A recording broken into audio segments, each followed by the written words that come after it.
اللہ کی رضا میں راضی رہنا، یہ ایک بہت بڑا وصف ہے۔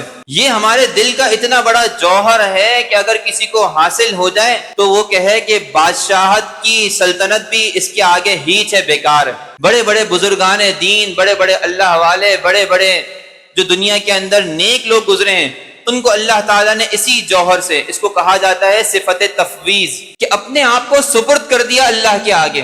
کوئی اچھا ہے، اچھا کر رہا ہے، من جانب اللہ، الحمدللہ یا اللہ تیرا شکر، تو نے مجھے ایسے دوست دیے، ایسے احباب دیے، ایسے رشتہ دار دیے جو مجھ سے اچھا کرتے ہیں، اچھا سلوک کرتے ہیں، میری مدد کرتے ہیں، معاونت کرتے ہیں، میرے کاموں کو حل کر دیتے ہیں۔ اگر کوئی برا کر رہا ہے، دشمنی کر رہا ہے، نقصان پہنچا رہا ہے، الحمدللہ یا اللہ یہ بھی تیری طرف سے، تو نے اسی لیے میرے لیے کوئی خیر رکھی ہوگی۔ میں چاہتا تھا کہ یہاں سے میرا کام ہو جائے، میرا یہ فلانا مسئلہ پھنسا ہوا ہے، نہیں ہوا تو اس میں بھی اللہ ہی کی کوئی خیر ہوگی۔ یہ وہ جوہر ہے کہ اگر آپ کے اندر پیدا ہو گیا تو پھر آپ کو دنیا کے اندر کوئی چیز نقصان نہیں پہنچا سکتی۔